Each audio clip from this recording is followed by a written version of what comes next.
Hi. Hello. And I'm extremely pleased to welcome my good friend Hoyt Richards, who has recovered. Yes, yes. Yes. As I said, I dated COVID for a couple of weeks. I don't recommend her Yeah, as a it's all to the right. partner, and as they say, live to tell the tale. So it's great to see you, John. As always, you're looking well, and yeah, I'm excited to kind of chat about some things kind of related to that kind of subject matter. I think COVID is such a polarizing subject these Mm, days. And as we were talking about earlier, I'm fascinated having gone through this cultic experience and being one of those people who was so attracted to a form of fanaticism. mm, Um, Now coming through it and being on the other side and recognizing this same tendency in so many, and it feels like, and maybe this isn't fair to say, but it feels like the majority of the people right now have chosen kind of one extreme or another. mm, And there's very little what I like to call the shades of gray, which, for me, one of my huge recovery techniques was learning that in being drawn to extremist thinking, it was very black and white, which is, we've talked about before, that idea that at any moment you could make a right or wrong decision and that sort of thing, which a lot of religions kind of insinuate or actually state that, and so for me, I started to realize that rather than seeing life as a opportunity to make a right or wrong decision, life is about making choices, and whatever choice you're going to make, you're going to learn from. So can you really categorize it as right or wrong? I mean, basically anything you're going to choose is going to inform you, you're going to learn from. So I see us all kind of more as a work in progress rather than striving to be right or someone telling you you're wrong. And what I find in this current climate, there's a resistance to open debate. It's like either you're on my side or you're wrong. And that concerns me because that's very cultic, that's extremist. And that's where I think it's fascinating that that things like informed consent or transparency, there's a resistance to that. There's this cancel culture where if the powers that be have decided this is the narrative, if anything comes out contrary to that, cancel it.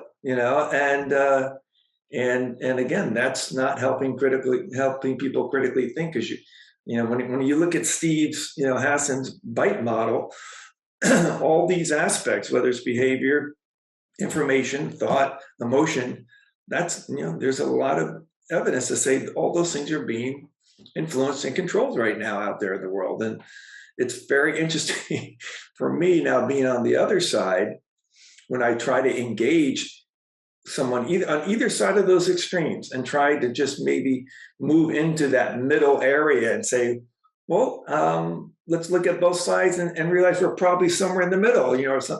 There is this absolute resistance to having that conversation, which is probably a reflection of what it was like trying to talk to me when I was in the cult. So it's been really interesting for me to now kind of be on the other side and say, oh my God, this is what my family and friends must have been going through when I was involved in the cult. So that part has been really, really eye opening. So I'm kind of curious to see your thoughts on the subject, because, yeah, it just seems, excuse me, to be very prevalent these days.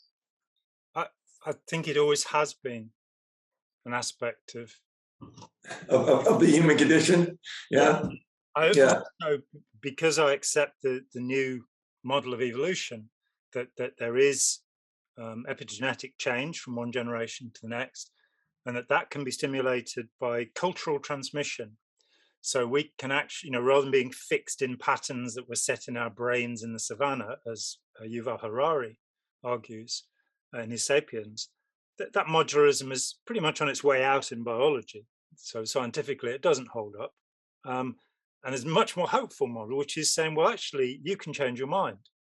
And by changing your mind, you can change your genes. Your genes are not, in fact, read only, the selfish gene replicating Right. us, Right.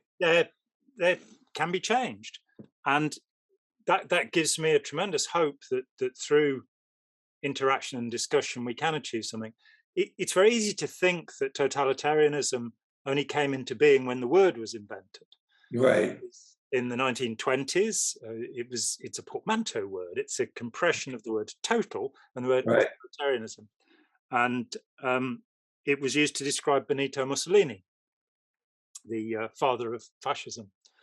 And so he was a total authoritarian. He preached this. But when I look back through history, I see these people called kings and queens. Yes.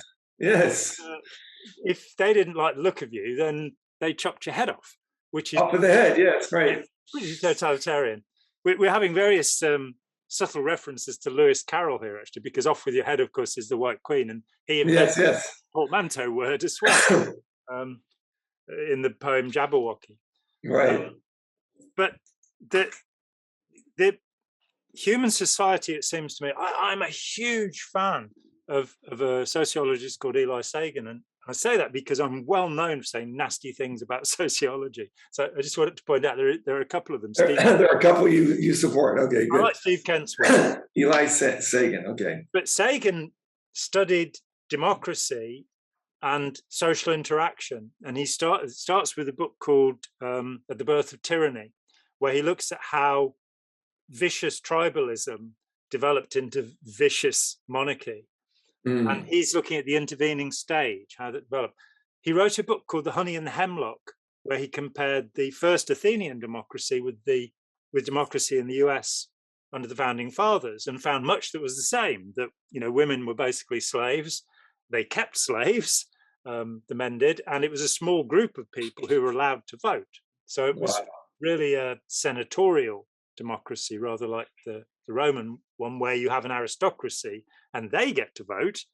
And that spread a little bit into the moneyed classes in Athens and then later in the US. He then goes on to study the French Revolution, Citizens and Cannibals, the book is called, and to look at what he calls the three revolutions, where the original revolution is to overthrow the aristocracy, who have become despicable by this time.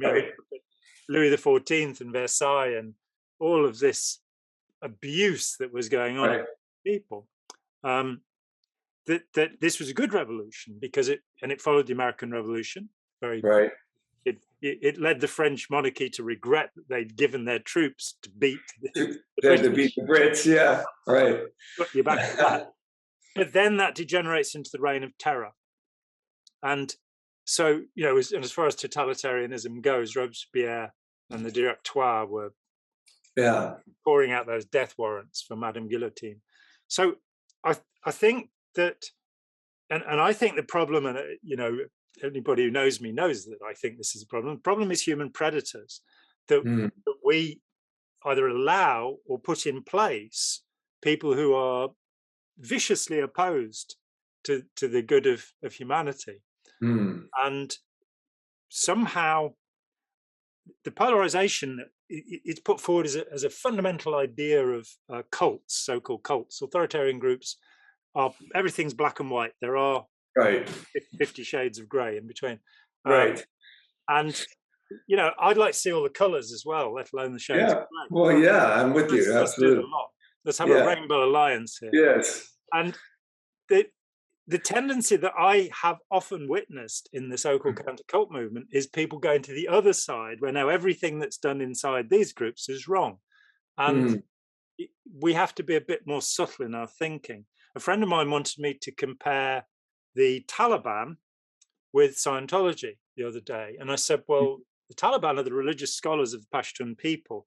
The term has come to mean the Islamist government of Afghanistan that existed and that has been in exile, since the invasion of Afghanistan.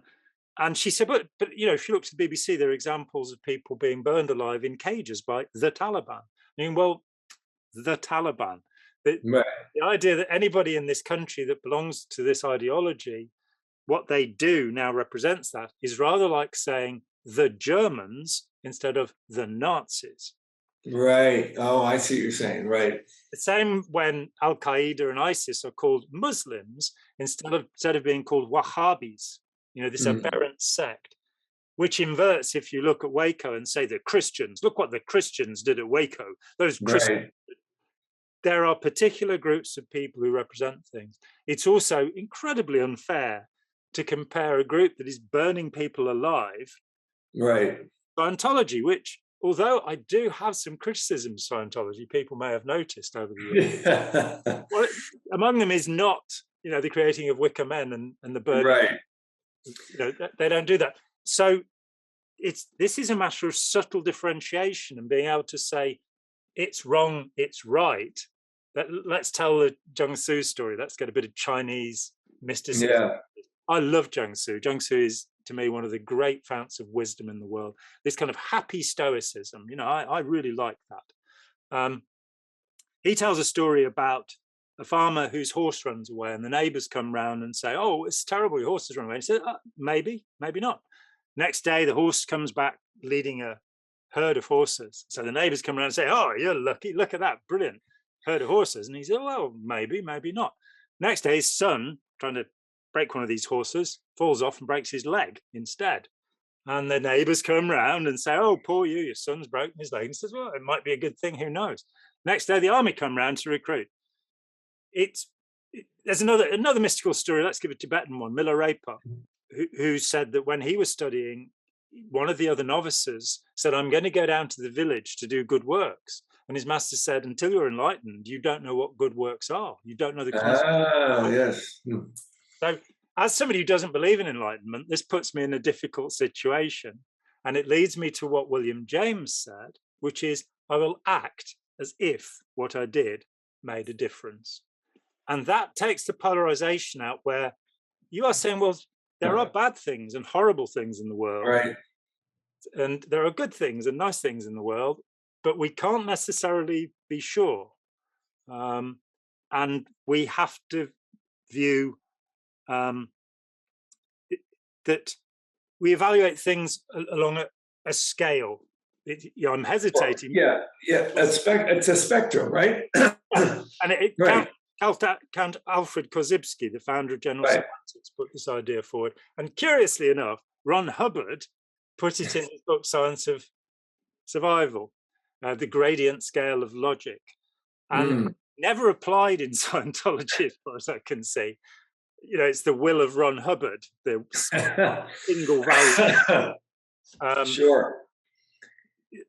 But good and evil are of themselves very dangerous terms. Absolutely. What's good for the goose may not be good for the gander. Well, I listen. I love all that you just said, and I so agree with it. And I guess one of the questions that came up when you were speaking, I was thinking about when you think about the kind of mislabeling of, like you were saying, the Taliban versus, like the Germans and the Nazis and that sort of thing. The curious thing I have is that more from someone being uninformed and ignorant, or how often is that intentional? And I think that's where kind of the rubber meets the road. Like, you could be someone who's, and again, I think this is the challenge right now is trying to get that information. If we're the people that, for lack of a better description, are pretty ignorant as far as understanding the dynamics at play, and you're hoping to get some information that feels truthful or legitimate, the question becomes, where do you find that? Because right now that everything within the internet or whatever, it all seems quite controlled, or certainly you're being skewed towards a narrative that someone wants you to kind of embrace. Well, and there's also just the algorithm that artificial intelligence says, well, this is the kind of stuff you like, right? Exactly. That's what I'll give you. Yeah. So it's a fascinating time, and I agree with you. I think it is very much a part of the human condition, that that we're drawn to this extremism, because being someone who did it, it's this, the extremist point of view is always simplified in a sense, right? Yes. Because it's like, this is the way it is. It's like, if you felt this way or you're wrong. And when you move into our 50 shades of gray or colors, that we're talking about, that's a much more challenging state of mind to enter, right? Because just like you were using the analogy of those stories, maybe it is, maybe it isn't. Like that, even though that sounds obviously less definitive, that's actually, to me, much more intelligent and much more real. And I've come to learn that the people that I respect and would call the most bright, and I get very impressed by their kind of natural proclivity towards knowledge, are the quickest ones to say, I don't know. You ask them something and they're like, actually, that's a great question. I need to look into that. I don't know. Whereas the other individuals are quite quickly to either bullshit you or make up something just to give an answer to fulfill this idea or persona that they haven't figured out. And it's fascinating to me from all of that point of view, that how we're so drawn. Because when I look at my cultic experience and I look at the indoctrination process, and of course I wasn't aware of it at the time, but in essence I was being sold a shortcut, and I think that shortcut is tied to this idea that someone's figured it out. It's going to be much more simpler once you've embraced this, because things will make more sense for you. And because you're special, you don't have to do all the legwork that this person took to figure out the system. They're going to anoint you and say, you're one of the chosen ones. You can actually jump to the head of the class and just read the book or learn the system and you'll be fine. And obviously, that's not how it's being pitched, but that's what I would describe as actually happening. And because of that, it's very seductive, right? That you're like, oh, I'm special. I get the shortcut. I get the inside information. And I think that's why people, get drawn also to conspiracy theories. It's like, oh, this is what really happened. And I'm one of the elite. I understand. Yes. And it's fascinating from that point of view for me to think that, and I don't know if this is a fair statement, but it's like that resistance to enter, like Buddha would say, the middle way, because it's actually much more challenging because you're not sitting in this place of a definitive point of view on everything, right? You're constantly allowing the ability to pivot and alter depending on the new information coming in. But there's such security in saying, oh, this is the way it is. This is one of my rules. I can stick to this and I don't have to think about it again the rest of my life. And that's just not the way life operates. So it's really interesting to me to kind of have gone through this experience and recognized that behavior, not only in myself, but then coming out of it and then seeing, as we're describing, the prevalence of it everywhere. And so I would have never thought that being in a cult would have prepared me for kind of all the polarity that we're seeing right now within politics and around this COVID thing and all that.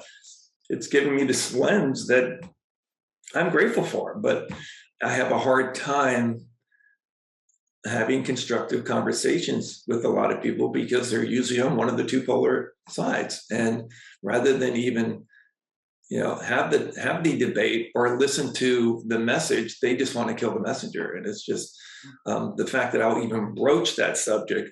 It's like, oh, are you, then I get labeled as something like, are you an anti-vaxxer? Are you a conspiracy theorist? No, I'm just discussing like what could possibly be going on here. And it's like, well, no, this is the way it is, and either you believe it or you're wrong. And that's been kind of wild to witness.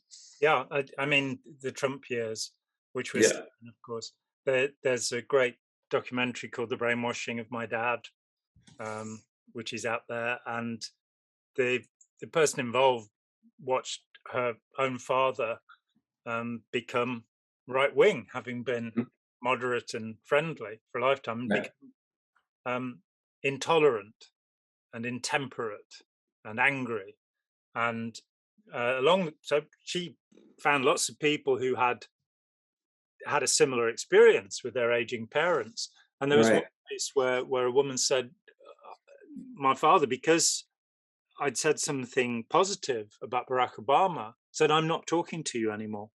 Wow. And look at that as that aspect of the cultic experience. For me, an authoritarian cult is a group that says you can't communicate with this person. That's the measure. It's that simple. Disconnection, shunning, anything that is, it's called gatekeeping. Yeah. The information control of Steve Hassan's White model. Right. That where you're not allowed freedom of association because you're so weak-minded that if you associate with these people, their magic will get into your head and take you over. Right. It's like we've pulled you out of the matrix. You can't go near the matrix. You'll be too weak. You'll get pulled back in again. You'll start thinking it's all real. I've got a piece of advice for people who believe in the red pill and the blue pill, and that is don't take either pill.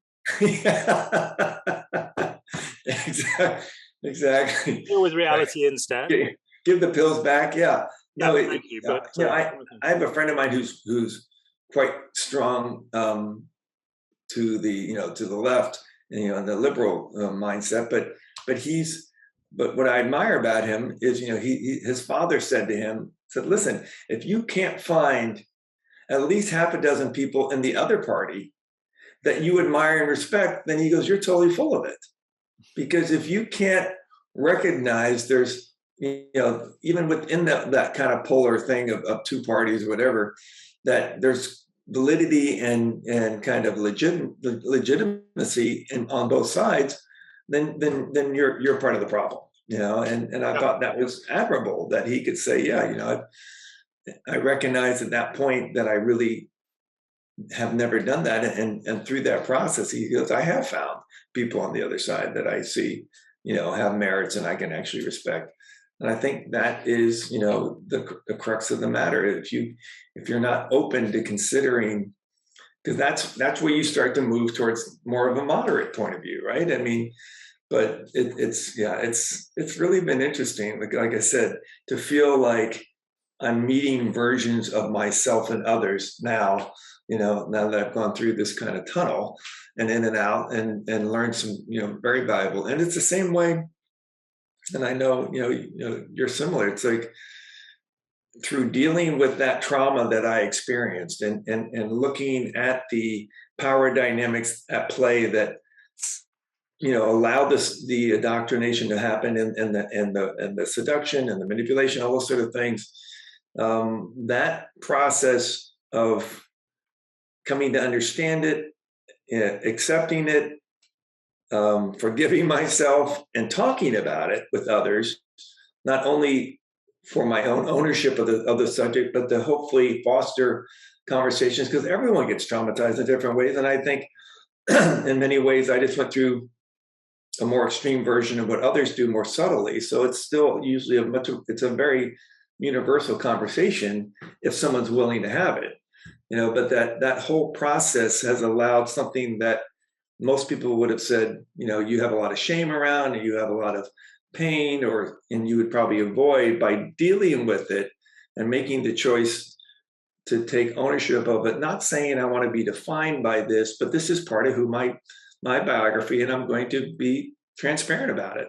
That has allowed that experience to become actually a source of empowerment for me rather than something that I avoid. And that's where it's been really interesting to recognize how extremism, I think, is very tied to trauma.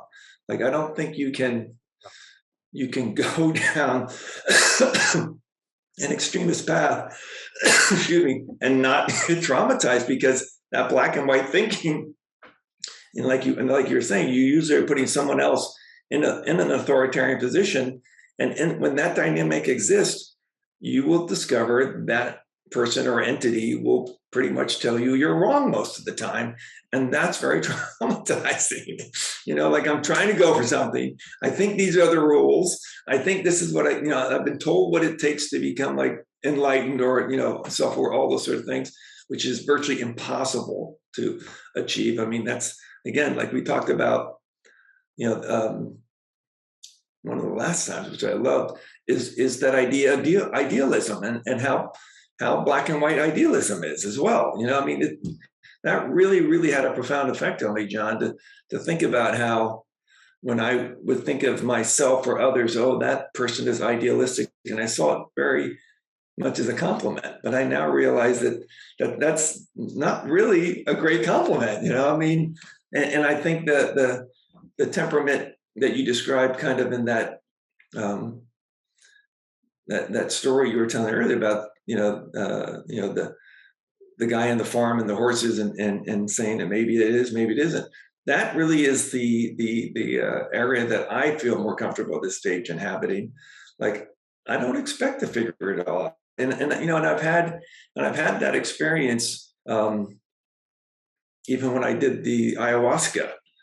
For me, it's like it was this, it's this kind of interdimensional experience, and at a certain point there was so much information coming at me, and my response to it, which was very, very helpful to me, was to say, listen, there's no way I could figure this out. Like, this is so overwhelming, and I don't have to.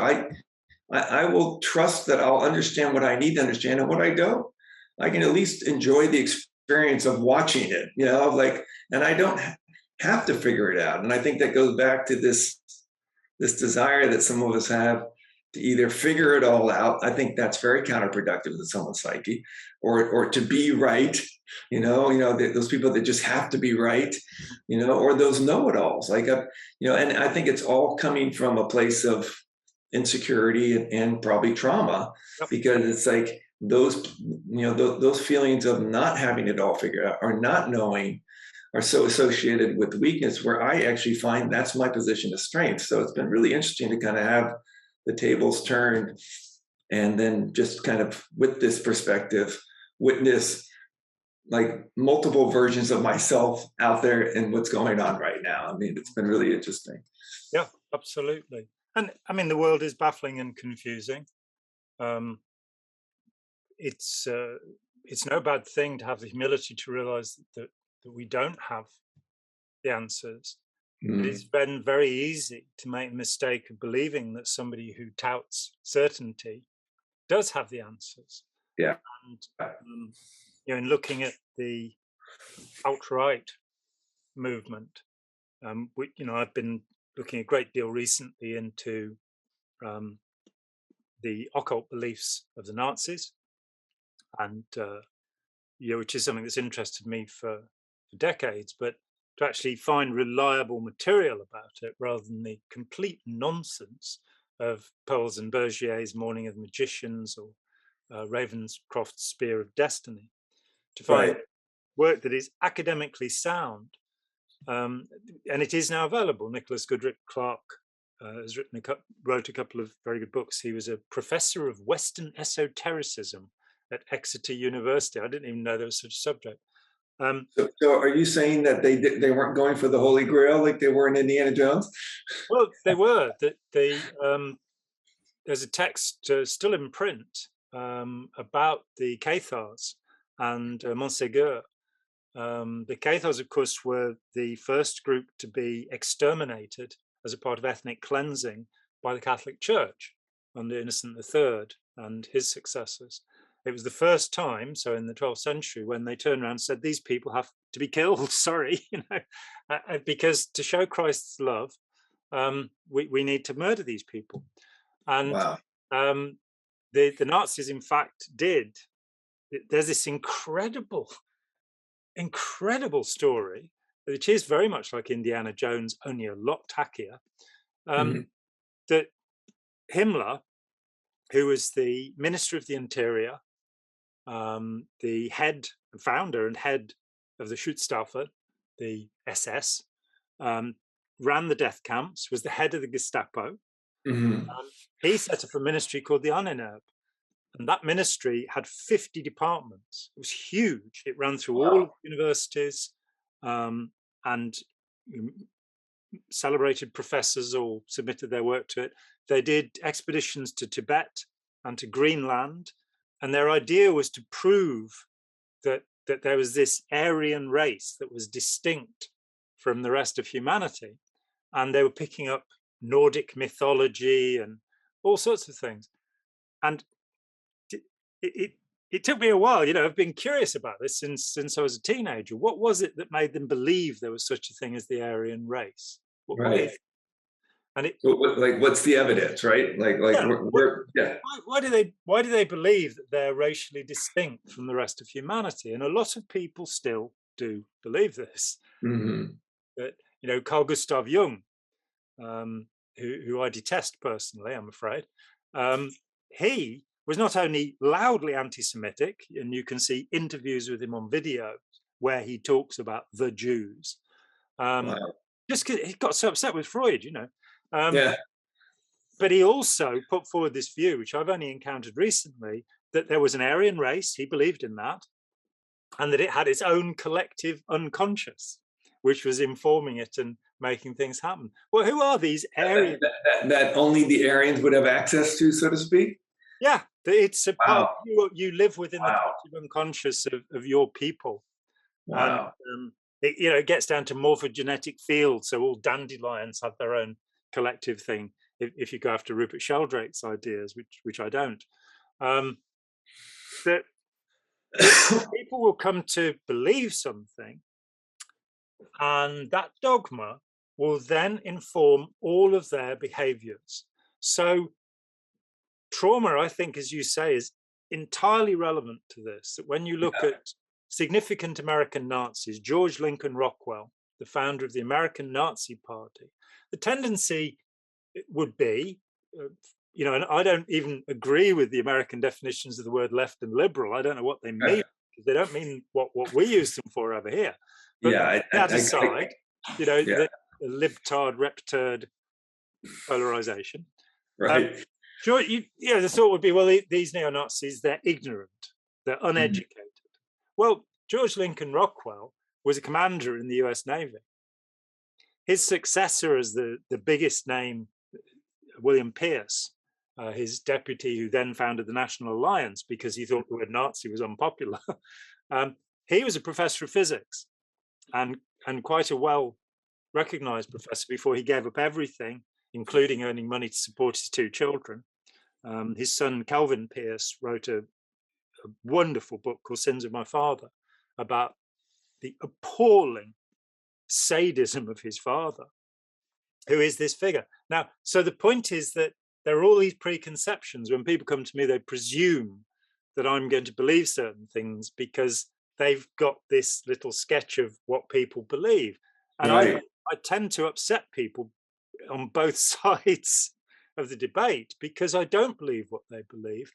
And I can see that Republicans are people who think that it will weaken society to provide welfare because people will then become dependent on welfare. I really understand that argument.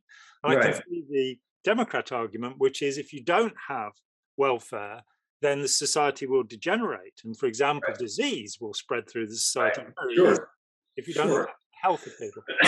Both of these arguments are interesting, but they're not defining.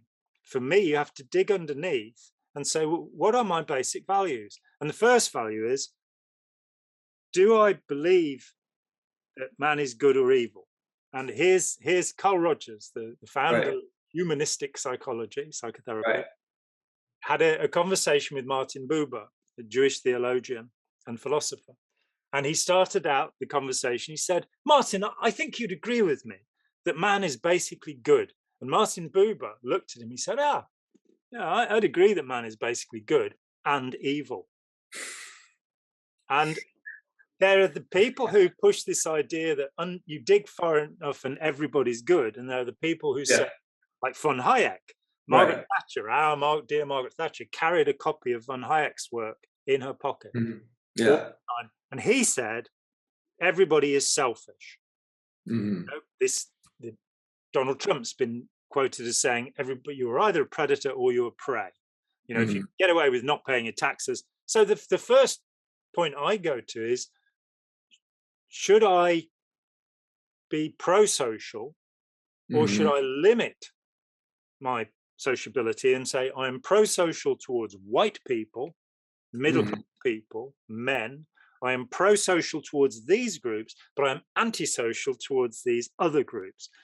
That's it. You know, am I life-affirming or life-denying towards these groups in society? And being honest with ourselves about that. And, you know, sort of, for me, I cannot be convinced that there is a Zionist occupation government. I cannot be convinced that the Illuminati have determined all of history since the present day. And I come to a conclusion that there are many conspiracies. There are many people who are. You know, today I was reading part of Henry Ford's vile book, International Jewry, where he makes the most horrific statements about Jews. And you're kind of going, so all of this money was going to the Ford Foundation so that he could print copies of the Elders of the Protocols of Zion. Forgery. And maybe that takes us to the center of the discussion, that who do we trust? What authority do we trust? How do we develop our own critical faculties so that we can trust ourselves? How can we get to the point where, rather than authoritarian, I can say, as you say, I don't know about that. How can I find out about it? Yeah. When I left Scientology, we'd been pumped with all of this nonsense written by Adele Davis. Let's eat right to keep fit. I didn't like the titles, but we had to read these things. And there was all of this nonsense about what vitamins do and minerals do. And of course, vitamins are necessary to human life. That's why they're called vitamins. In small quantities. If you don't have vitamin C, you'll get scurvy.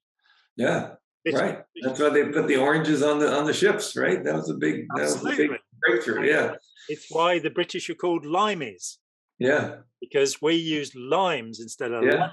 It's how the mafia came into being among the Sicilian lemon growers. You know, there's a lot to do with citrus fruit in our society that we should be very suspicious of. Yeah. The point is that if you need something like just under 200 milligrams of vitamin C, ascorbic acid in your diet, it's going to be variable from one person to the next. Without it, you'll get scurvy. The idea that you can then take 10 grams of it a day, and a chap who stayed in my house a few years ago told me he was taking 10 grams of vitamin C. Now, because in Scientology, I learned how to keep a straight face, you know, the deadpan stare. Right. Exactly. You have to say the Botox face. Yeah, you have to say something that really gets through my defenses, to make me respond. And he told me he took 10 grams of vitamin C a day. And you do realize it's a strong acid and you're burning the lining of your stomach. Yeah, and that would give you would think it'd give you massive diarrhea as well. You would just like, I ain't going to say this without naming this chap, but he stayed in my house for 2 nights. It took 6 months to get rid of the smell of him from the room he was in. So that's what was happening with him. The point is, having left Scientology, I went, well, I've been told all of these things. Let me see what the mainstream view is. Now, the word mainstream has become a negative view. Right. In the right. Oh, dear. What most people believe is wrong. But by mainstream, I mean, so I found a book by a professor of nutrition. And I saw what he said about it. And he said, this is very interesting. If you take a large quantity of vitamin C and you stop taking it, you'll get the deficiency syndrome. The reason being that your body has been desperately excreting this stuff. This is very easily scientifically tested. You test the urine of a person who's taking high dose vitamin C and see how much vitamin C there is in their urine. And it's a simple, viable test that shows you. And what was his name? He won 2 Nobel Prizes and set up Anselm Kiefer, was it? No, he's a German painter. There was a guy the photographer, screen or something. But he actually gave the money from his Nobel Prizes because he truly believed the vitamin C was this panacea that everybody had to have this, and it'd be really wonderful. After his death, the Institute demonstrated that his belief was wrong. Plain and simple. But what a great thing that rather than putting the money into propagandizing people into taking vitamin C, he put it into research. So Yeah. who should we trust as authority figures? This video that's gone viral where this guy is, which we were talking about before, where this guy is saying that the messenger RNA vaccines will sterilize you or kill you within 5 years. And he stands up and he says, I'm a PhD, an Oxford PhD. And you go, oh, that's authority, isn't it? You know, a doctor from Oxford. Yeah. Well, hang on a minute. Oxford doesn't issue PhDs. You know, being a snobby sort of place, they don't do degrees in medicine either. They do degrees in anatomy. They don't have professors like the mafia. They have dons. So Oxford, he's an Oxford PhD. Yeah, Oxford, Ohio. Okay. Yeah. All right, fine. So what's his PhD? Okay, so he's very educated and he must know about viruses, epidemiology, virology, all of this stuff. No, his PhD is in education. Yeah. So differentiating authority and then saying, is there another authority who disagrees? So climate change and global warming. About 10 years ago, there was a survey that went around climate scientists, of whom there are tens of thousands, you know, to see how many of them believed that the greenhouse effect was taking place. And 3% of them didn't agree. 97% of them did. If you look to hard science like mathematics, there are actually 3 schools of mathematics. I don't remember what the third one is. One set believes that numbers really exist. Another set believes that they're an abstraction, that they don't really exist. Interesting. So if in a hard science like math, that division of opinion, which is really healthy, because you've got dissent. If you're getting 97% of the people who are working in the field saying, yeah, this is happening, it probably is happening. Yeah, exactly. Go and look at the information rather than going and seeing what Alex Jones says about it. Yeah. You know, or Jordan Peterson or Oprah Winfrey or whoever your guru. Right. No, exactly. You can look at somebody who knows about it. I take New Scientist magazine every week and have done for 30 years. Because coming out of Scientology, I realized that Ron Hubbard wasn't a scientist. He wasn't a nuclear physicist. He hadn't used the scientific method. His research method, he even boasted about only having 1 or 2 research. Right. You know, 2 people he was looking at. You know, he decided that LSD was bad. He said on research into 2 cases, and you're going, the gold standard in medicine is 1,000 cases. Right. With a control.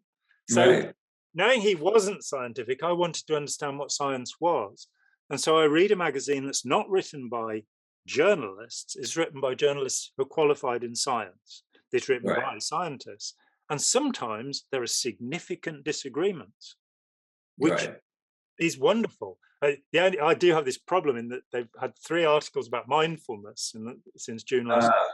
And I've written pretty much the same letter to them, and they've not published it. And they usually do publish my letters. And so I've now written to the senior editor and said, why haven't you published anything that questions what's being said here so confidently about mindfulness? When, as I pointed out, the National Institutes of Health have spent 110, this is 3 years ago, they spent $110 million trying to find proofs for mindfulness, and is yet really not finding anything substantial. Sure. But am I able to consider evidence that disagrees with my fundamental beliefs? What are my fundamental beliefs? You know, my fundamental beliefs are, I believe in human compassion. I think that we should treat all other human beings with tolerance. We should be intolerant of intolerance, as Isaiah believed. And I believe in humility. And I believe that people who do not have compassion and do not have humility are dangerous. Yeah. You know, it's interesting because one of the things you said, which I think is really compelling, is this that question, like, is man basically good or is man basically evil, right? And then the resistance to just saying, like, you know, like the response was of the to me, the brighter guy, saying man is basically good and evil, right? And looking at it even from the point of view of, even if I see something that I would basically declare as evil, you could say that if I can't vibrate to the exact octave of what I'm perceiving, I can't perceive it. So the fact that I'm perceiving something to be evil means not only do I understand it, but I'm capable of it. Like, you can't see something outside that you're not inside. So of course we're a myriad of all those possibilities, and I think that's where, and it's not, and again, it doesn't come, those are the two kind of endpoints, but then we have the shades of gray all in the middle, right? So it's like, yes, I can recognize something that I feel categorically I would define as evil. I can see something that someone who feels good to the point where I would say they're a leader or some sort of inspiration. But then there's all those shades of gray and rainbow colors like we talked about earlier in the middle, and I think that's where there is that's where the research has to happen, and that's where you have to have that kind of that's seeking out of information and research and trying to figure out what corresponds with your own beliefs. Where's your moral compass? Where's your moral code? And recognizing that there's no definitive one. Like, it's your moral code and moral compass is going to be dictated largely by your life experience, which everyone's unique and individual. But like you're also describing, the opportunity to look at an issue, whether it's scientific or psychological, that there should be kind of so-called bright people looking at it, and if there's a strong majority, then probably that's leaning towards that's probably what's going on, and there'll always be exceptions to that too. But as far as like trying to find your moral compass, saying, okay, well, clearly this seems to be a tendency within the people that I interact with, and I think that's a fascinating thing to kind of consider, because I remember reading this book called The People That Lie, which was written by the same guy, Scott Peck, who had written, right? And what he said in that book was that there's a resistance for therapists to actually label, a patient as being evil, and he used a few examples. The one I remember that really stuck in my crow was there was I think a teenage kid who was battling depression and was suicidal. And for his birthday, his parents give him a shotgun. And what does he do? He blows his brains out, And so he says, in this situation, what his parents did was evil, and that would be my diagnosis. And so and that was a real wake-up call to me, but it was also given to me in the context within the cult. So that was like, oh, well, that just means there's people you're going to label as evil. And it's the same thing that I've learned in life. Like, it's more appropriate to say to someone, you are behaving in an evil manner, or you're behaving in a selfish manner. You are behaving like an asshole, rather than say you are this, that definitive approach really is not constructive. But if you actually, call out the behavior, because that allows you to say, you, for whatever reason, you are choosing to act this way. I'm not saying that you only act this way, but in this instance of what I'm addressing, this is how I would diagnose or label your behavior. That's a more constructive conversation to have, and a better way to communicate than to just label someone, the way we do, just saying, you're just a butthead, and I think that's been an interesting thing for me to learn, because in the cult, it was kind of like this whole idea of labeling, writing someone off, just saying, if they've said one thing and it's like you're saying, well, now that you've said this, I can't talk to you. If you believe in that, then I can't speak to you again. You're a non-human. Yes. So yeah. It's about a spectrum, and it's about. I mean, on leaving Scientology, when there's way too much of this true and false stuff going on. Right. So rationally, I think that one end of the spectrum is highly probable and the other end of the spectrum is Yeah. highly improbable. All right. Those things can change, and the interpretation of evidence scientifically can change. Yeah. We're tremendously influenced by a Nazi scientist called Konrad Lorenz. And I'd like to emphasize Nazi. He was a professor who was a member of the Nazi party, who put Right. forward that the fundamental drive of humanity is aggression, just as Freud had.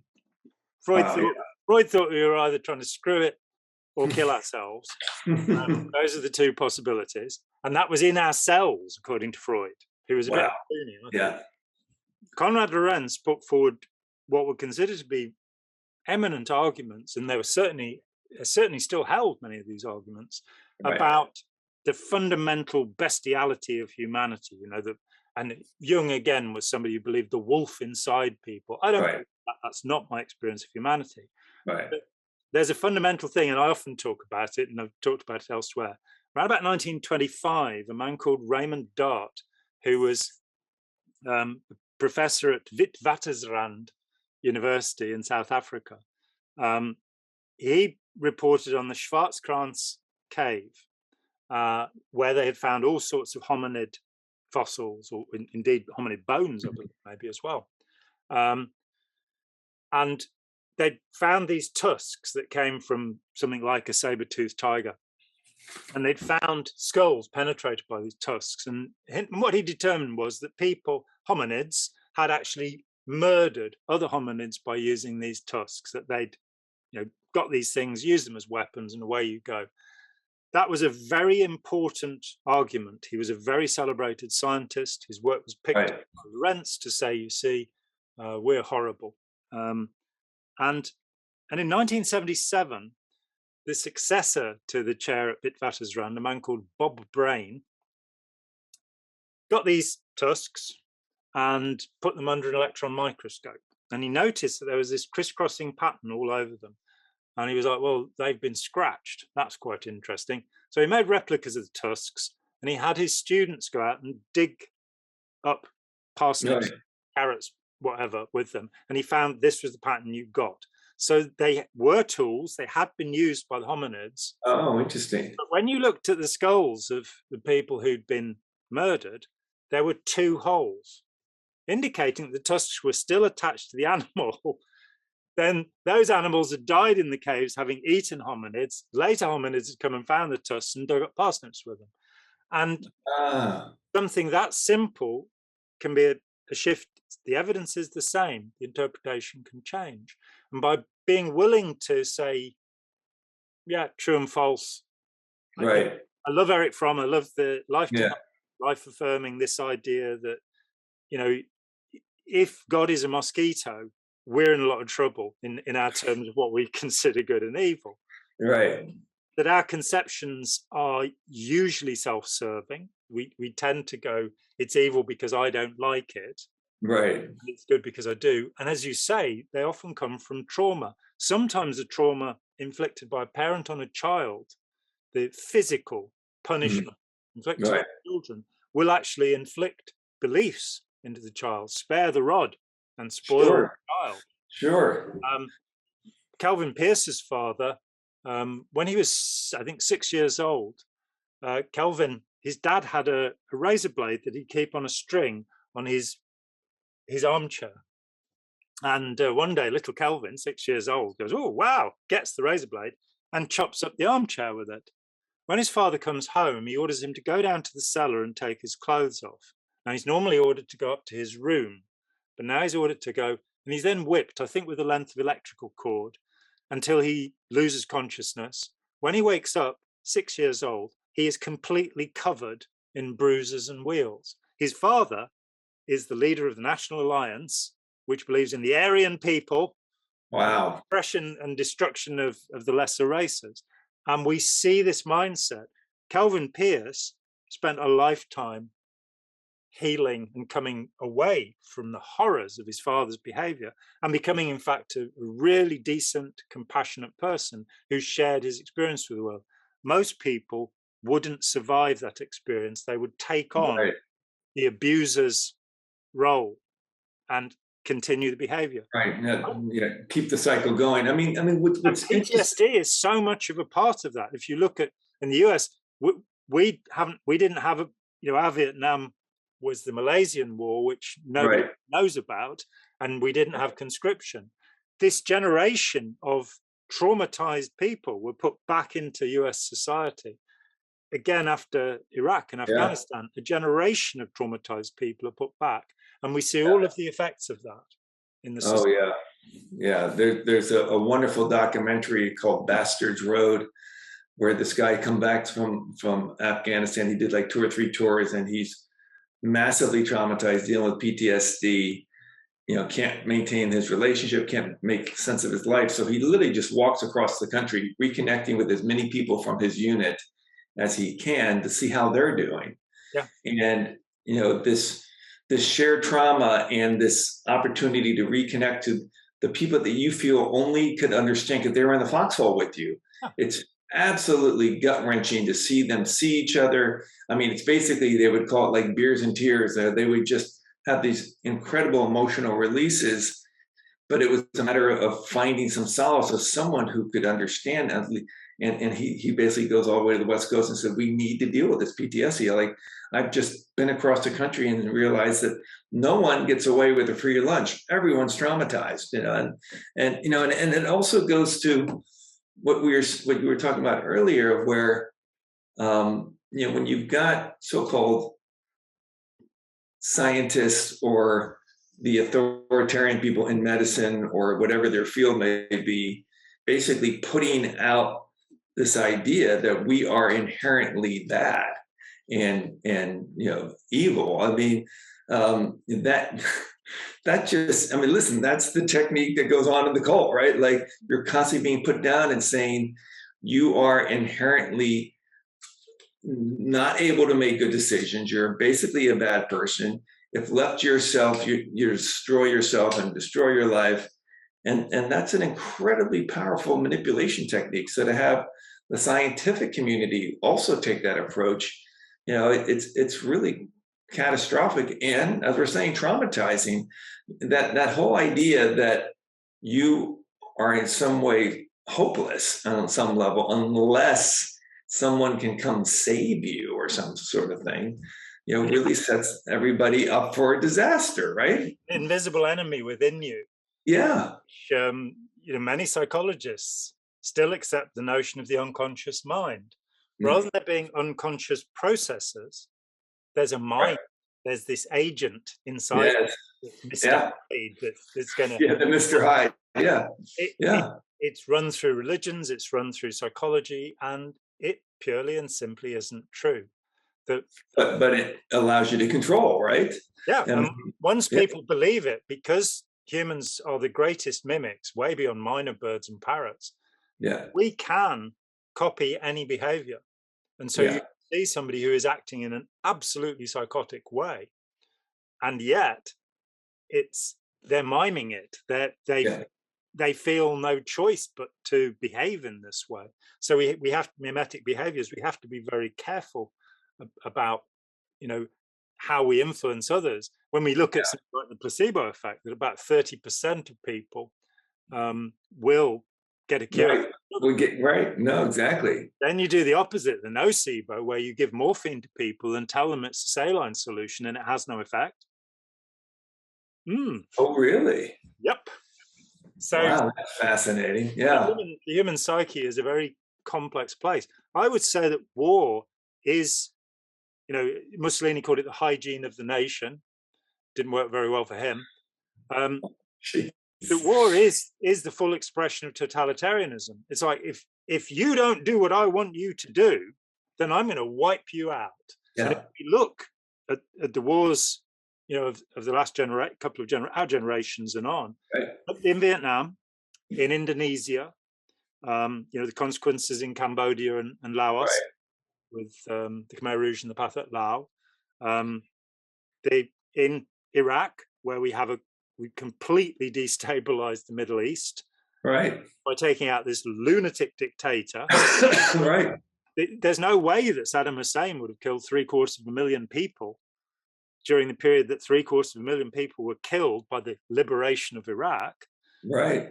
It's put the Republican Guard, who were all sacked and now called ISIS. And right. How come that this bunch of people were able to take over so much of Syria and northern Iraq? Because they're a trained army. What we've seen in Afghanistan is 20 years of wasted time, save for the fact that some women have been educated, which is fantastically good, that some liberal values have gone into society. But what happened 2 weeks ago is that an army of 300,000, given the best weapons by the West, all of those weapons have now been given to the group that was the problem. So, also, I mean, in the last year of the so-called Taliban's rule in Afghanistan, 108 tons of opium were exported under an agreement with the British, in fact. 3 years later, with the British in control of Helmand province, 4,000 tons of opium were exported. So, and the farmers weren't allowed to grow cotton because that would be in competition with the US that believes in free trade. And round we go. But what there is the totalitarian form, rather than discussion, negotiation, trade deals, finding some way around these things. It isn't to say I do believe that we have the right to defend ourselves, but when we're defending ourselves by saying, well, that country's going to be dangerous, let's go and kill those people, the Tony Blair approach, we really are courting totalitarianism, where we're insisting that people believe what we want them to believe. Yeah, exactly. Where the shades of Islam, the Sunni, the Shiite Seveners and Twelvers, the Ishmaelites, the Wahhabis or Salafis, looking at what you're dealing with.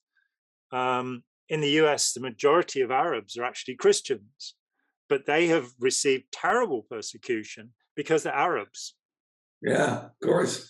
All of these, like the Sikh who was shot dead because he was wearing a turban. It's like, yes, Sikhs do wear turbans, Muslims don't. Yeah. No, it's so fascinating, because ultimately it's really not, I mean, listen, it's not to say that resources or land are not motivating factors, but ultimately all these conflicts and war, it all comes down to, I don't like the way you believe. Yeah. And I want your oil.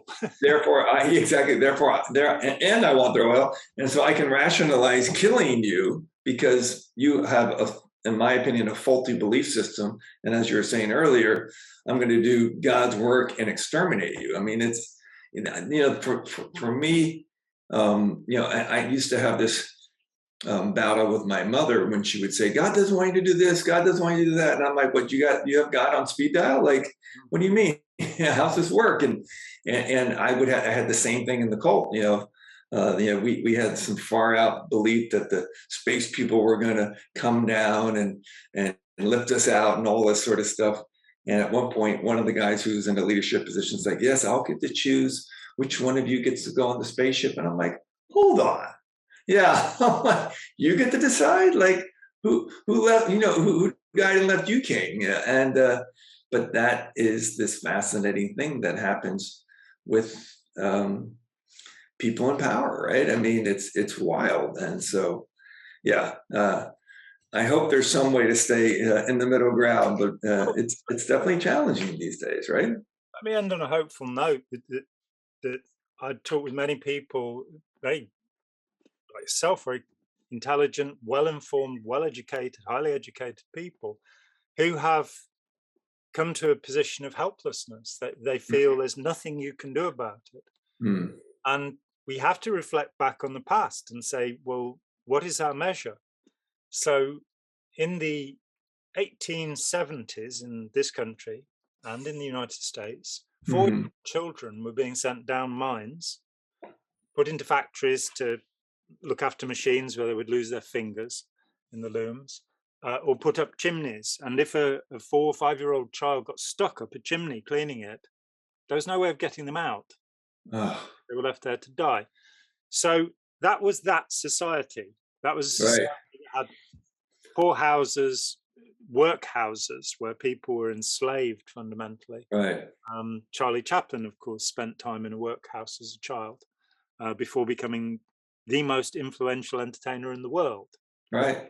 And then being denied re-access to America because he was accused of being a communist, which he actually never was. He was, in fact, half Jewish, just in case there are any Nazis watching this. The Great Dictator is a documentary. Wow. Good for him. But I have come to the conclusion that we have all of the tools we need to change this, that our society is far better. It's not just far wealthier and far better provided for, but we do have far more debate and discussion compared to the society where, let's face it, you and I would be burned as witches. Right. No, you're absolutely correct. Absolutely accurate. Yeah.